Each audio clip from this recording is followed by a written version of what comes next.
20 ton वजनी bank vault के दरवाजे को बनाने वाले को इस पर इतना यकीन था कि उन्होंने बैंक वॉल्ट में सिक्योरिटी अलार्म तक नहीं लगाया, क्योंकि इसको अनब्रेकेबल वॉल्ट कहा जाता था। इसका भ्रम तब टूटा जब डकैतों ने एक मास्टर प्लान बनाया और पूरे 27 घंटों तक सिक्योरिटी को चकमा देकर इस वॉल्ट में छुपे रहे और वहां का सारा पैसा चोरी करके चले गए। दोस्तों, ये सुबह का वक्त था और फ्रांस के शहर नीस में सोसाइटी जनरल नाम की बैंक में स्टाफ मेंबर्स पहुंचना शुरू हो चुके थे। ये बैंक दुनिया का सबसे सिक्योर्ड और सबसे मजबूत वॉल्ट रखने वाला बैंक माना जाता था। हुआ कुछ यूं था कि एक रूटीन के मुताबिक बैंक स्टाफ वॉल्ट को खोलने गए। ये एक बहुत ही हैवी दरवाजा था जिसमें कॉम्प्लिकेटेड लॉक लगा हुआ था। उन्होंने लॉक कॉम्बिनेशन लगाया लेकिन दरवाजा नहीं खुला। अब यहाँ ये जानना जरूरी है कि ये दरवाजा पहले भी कई बार मसला कर चुका था, क्योंकि इसका वजन करीब 20 टन था। इसी वजह से अक्सर ये फंस जाया करता था। बैंक स्टाफ को लगा कि हमेशा की तरह आज भी ये फंस गया है, तो उन्होंने वॉल्ट बनाने वाली कंपनी से कांटेक्ट किया। आधे ही घंटे के बाद कंपनी के एक्सपर्ट्स बैंक में आ गए और दरवाजे को खोलने की कोशिश करने लगे। लेकिन हैरत की बात यह थी कि इस बार कंपनी के एक्सपर्ट से भी दरवाजा नहीं खुल रहा था। बात अब सीरियस होती जा रही थी, क्योंकि कस्टमर्स की लाइन लगी थी और ये अब बैंक की इज्जत का सवाल था। आखिरकार 3 घंटों के बाद उन्होंने फैसला किया कि वॉल्ट की दीवार में ड्रिल कर सुराख करके देखा जाए कि आखिर दरवाजे में ऐसी क्या चीज फंसी है। वॉल्ट के दरवाजे पर किसी फोर्स्ड एंट्री के निशान भी नहीं थे और इसकी चारों दीवारों पर भी किसी किस्म के निशान नहीं पाए गए। हैवी ड्यूटी ड्रिल मशीन से सुराख करके जब अंदर जाका गया तो क्या देखते हैं कि वॉल्ट के दरवाजे को अंदर से किसी ने वेल्ड करके बंद किया हुआ है। ये मंजर देखकर इस पर यकीन लाना काफी मुश्किल था, क्योंकि वॉल्ट में जाने का सिर्फ एक ही रास्ता था। फिर उन्होंने मशीनरी मंगाई और वॉल्ट की दीवार को तोड़कर अंदर जाने का फैसला किया। ये काम काफी टाइम कंज्यूमिंग था, क्योंकि ये दीवारें नॉर्मल दीवारों से काफी मोटी थी और इनके बीच में लोहा भी लगा हुआ था। खैर, कई घंटों की मेहनत के बाद इतना सुराग हो गया कि एक इंसान इसमें से अंदर जा सके, और जब अंदर देखा गया तो ये मंजर नाकाबिले यकीन था। बैंक वॉल्ट लुट चुका था।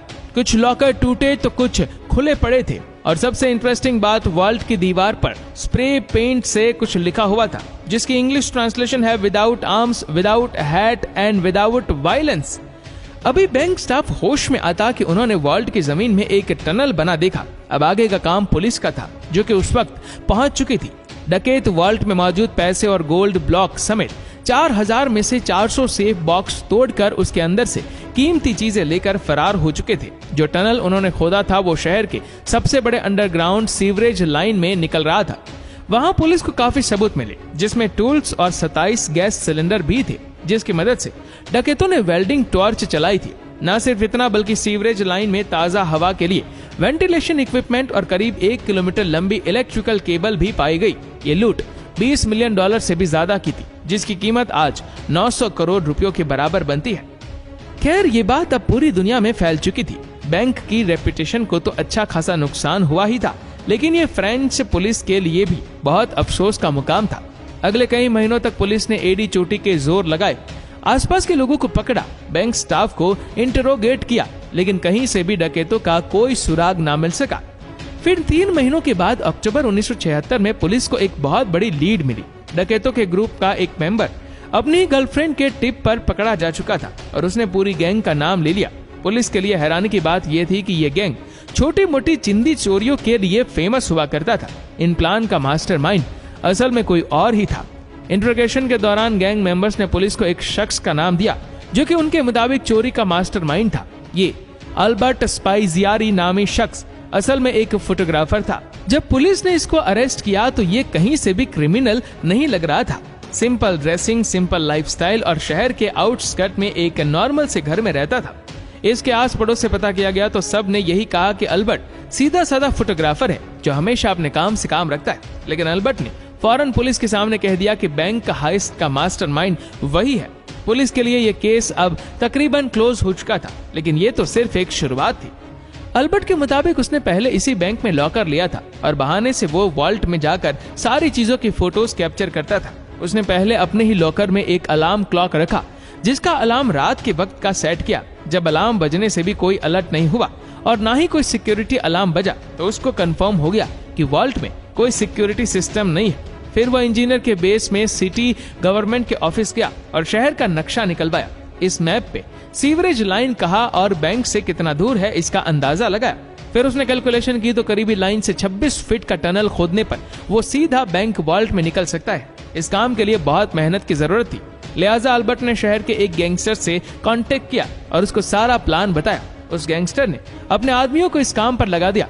टनल को खोदने में करीब 2 महीने लग गए, क्योंकि ये काम बगैर मशीनरी के किया जा रहा था और इस काम का सिर्फ रात के वक्त करना बहुत जरूरी था, जब बैंक में कोई भी नहीं होता। इस दौरान अल्बर्ट अपनी पूरी कोशिश कर रहा था कि सीवरेज लाइन के ऊपर रोड पर भी किसी को आवाज ना आए। फिर 18 जुलाई सैटरडे और संडे वाली रात को वो वॉल्ट में फाइनली दाखिल हो गए। अगले 27 घंटों तक उन्होंने बड़े सुकून से लूट मार की, जिसके दौरान उन्होंने वहां लंच भी किया और डिनर भी। पुलिस ने अल्बर्ट को कोर्ट में पेश किया, जहां उसने जज के सामने भी अपना जुर्म कबूल कर लिया। उसके इंट्रोगेशन के दौरान अपने प्लान का एविडेंस और लूटी गई रकम की डिटेल्स एक पेपर पे कोडवर्ड में लिखी थी। उसका कहना था कि ये एविडेंस वो सिर्फ जज को ही देगा और सिर्फ जज ही इस कोडवर्ड को पढ़ सकेगा। इस काम के लिए जज ने अल्बर्ट को अपने कमरे में बुलवा लिया। अल्बर्ट ने वो पेपर जज के हाथों में दिया, जिस पर सिटी का मैप बना हुआ था। अभी जज उस मैप को समझने में लगे ही थे कि अल्बर्ट ने फौरन कमरे की खिड़की से छलांग लगा दी। ये कमरा फर्स्ट फ्लोर पे था और उसके नीचे एक गाड़ी खड़ी थी। अल्बर्ट गाड़ी की छत पे गिरा और फौरन खड़ा होकर एक बाइक जो पहले से उसका वेट कर रही थी उस पर बैठकर फरार हो गया।